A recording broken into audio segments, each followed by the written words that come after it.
I intend to resign as party leader, as Prime Minister. পদত্যাগের ঘোষণা দিয়েছেন কানাডার প্রধানমন্ত্রী জাস্টিন ট্রুডো।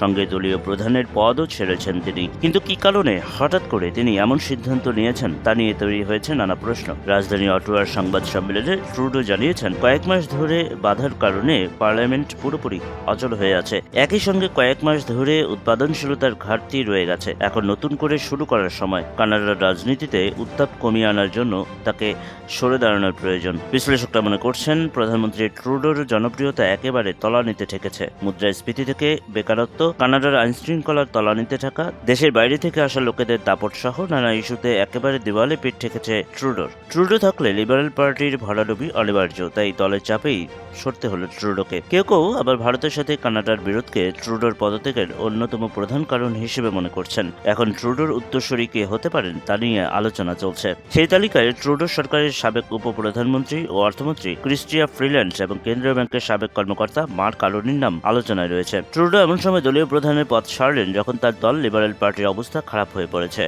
নতুন নির্বাচন হওয়ার মাত্র 9 মাস আগে সরে গেলেন তিনি। 2013 সালে দলটির দায়িত্ব নেওয়ার সময়ও দলটির অবস্থা শোচনীয় ছিল। এরপর 2015 সালে লিবারেল পার্টিকে নেতৃত্ব দিয়ে আবারও ক্ষমতায় আনতে সমর্থ হন তিনি। পরে 2021 সালে আবারও তার দল জয় পেলে প্রধানমন্ত্রী হন ট্রুডো। এরপর ট্রুডোর জনপ্রিয়তা শুধু কমতে থাকে, সঙ্গে কমতে থাকে তার দলের জনপ্রিয়তাও। ধারণা করা হচ্ছে পরবর্তী নির্বাচনে শোচনীয় পরাজয় হবে লিবারেলদের। ইতিমধ্যে দুটি উপনির্বাচনে হেরেছে তারা। এরপর দলের মধ্য থেকে ট্রুডোর পদত্যাগের দাবি উঠতে থাকে।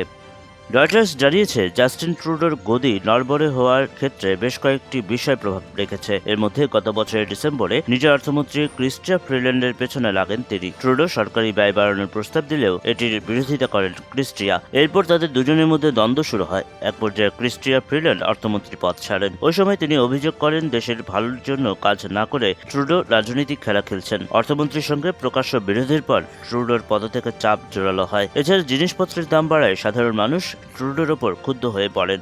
যদিও ভোক্তার স্বার্থ ও ব্যবসাকে টিকিয়ে রাখতে দেশটি বিপুল খরচ করে থাকে, তা সত্ত্বেও জিনিসপত্রের দাম নিয়ন্ত্রণ করা যায়নি। ট্রুডোর জনপ্রিয়তা কমার অন্যতম আরেকটি বড় কারণ ত্রুটিপূর্ণ অভিবাসন নীতি। তার আমলে বিশ্বের বিভিন্ন দেশ থেকে লাখ লাখ মানুষ কানাডায় এসেছেন, যা দেশটির আবাসনে বিরাট প্রভাব ফেলেছে।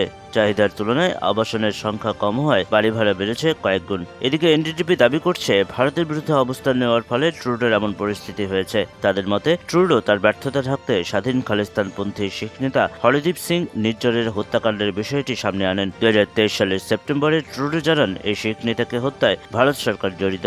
এ নিয়ে দুই দেশের মধ্যে কূটনৈতিক টানাপোড়েন দেখা দেয়। বিশেষজ্ঞরা মনে করেন, ট্রুডো ভারত ইস্যুর সামনে এনে ব্যর্থতা ঢাকা এবং শিখদের ভোট পাওয়ার চেষ্টা করলেও বিষয়টি উল্টো হয়েছে। অনেক কানাডিয়ান মনে করেন, জাতীয় ইস্যু থেকে নজর সরাতে তিনি ভারতীয় ইস্যু নিয়েও মাতামাতি করছেন। এদিকে ট্রুডোর ক্ষমতা ছাড়ার খবরে ভারতে চলছে উল্লাস।